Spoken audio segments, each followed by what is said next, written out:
most merciful. All praise to the Allah, who is the creator and sustainer of the whole universe.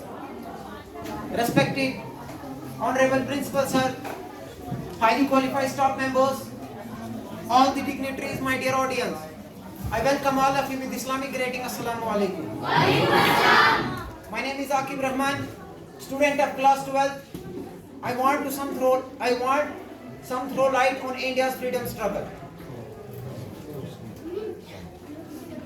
लहू वतन के शहीदों का रंग लाया है, लहू वतन के शहीदों का रंग लाया है, उछल रहा है जमाने में नाम आज़ादी। आज 15 अगस्त है।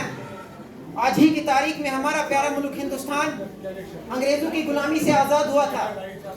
इसी मुनासिबत से आज हम सब लोग यहाँ इकट्ठे होकर आज़ादी का जश्न मना रहे हैं। सामीन इकराम, आज से 78 साल पहले हमारा मुल्क हिंदुस्तान अंग्रेजों का गुलाम था। मुल्क हमारा था लेकिन हुकूमत अंग्रेजों की थी। जमीन हमारी थी लेकिन जमींदार अंग्रेज थे। हम अपने ही मुल्क में, अपनी ही जमीन में उनके मजदूर और लेबर थे। अंग्रेज हिंदुस्तान के बाशिंदों पर खूब जुल्म किया करते थे, तरह तरह की सजाएं दिया करते थे। आखिरकार हिंदुस्तान के बाशिंदों ने, हिंदू, मुस्लिम, सिख, ईसाई, अलगरज के सारे धर्म के लोगों ने हिंदुस्तान को आज़ाद करने का मंसूबा बनाया। सामीन इकराम, ये वही आज़ादी का दिन है जिसको हासिल करने के लिए हमारे आबू अजदाद ने बहुत सी कुर्बानियाँ दी। ये वही आज़ादी का दिन है जिसको हासिल करने के लिए हमारे आबू अजदाद ने बहुत सी मुश्किलात और मसाइब का सामना किया। ये वही आज़ादी का दिन है जिसको हासिल करने के लिए गांधी जी ने अपनी भूख को दो चार किया। ये वही आज़ादी का दिन है जिसको हासिल करने के लिए इशफाकुल्लाह खान ने अपने फांसी के फंदे को चूमा। ये वही आज़ादी का दिन है जिसको हासिल करने के लिए जब भगत सिंह को फांसी के फंदे पर चढ़ाया गया तो भगत सिंह ने कहा, अब भी जिसका खून न खोला वो खून नहीं पानी है, अब भी जिसका खून न खोला वो खून नहीं पानी है, जो इस देश का ना हो वो बेकार जवानी है। हिंदुस्तान की तारीफ भूल रही है कि मुल्क हिंदुस्तान को आज़ाद करने में बहुत से लोगों ने अपना अहम रोल अदा किया है।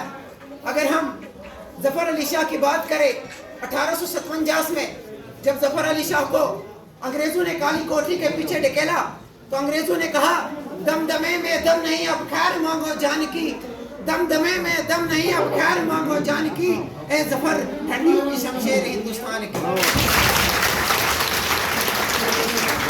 जफर ने जवाब दिया, गाजियों महबूब रहेगी जब तलक ईमान की, गाजियों महबूब रहेगी जब तलक ईमान की, तख्त लंदन तक चले तना हिंदुस्तान की। सामीन इकराम, ये वही आज़ादी का दिन है जिसको हासिल करने के लिए हमारे आबू अजदाद ने बड़ी बड़ी लड़ाइयाँ लड़ी। कभी शालीमार के मैदान में, कभी मुरादाबाद में, कभी लखनऊ में। एक दिन ऐसा आया कि हम हिंदुस्तानियों की जीत हुई और अंग्रेजों को इस देश से भागना पड़ा। उसके बाद हर साल हम 15 अगस्त यौम आज़ादी का जश्न मनाया जाता है और हमारा मुल्क हिंदुस्तान का प्यारा तिरंगा झंडा लहराया जाता है। मैं अपनी बात को इसी शेर पर खत्म करता हूँ, अभी जिसका खून न खोले वो खून नहीं पानी है, अभी जिसका खून न खोला खून नहीं पानी है, जो इस देश का ना वो बेकार जवानी है।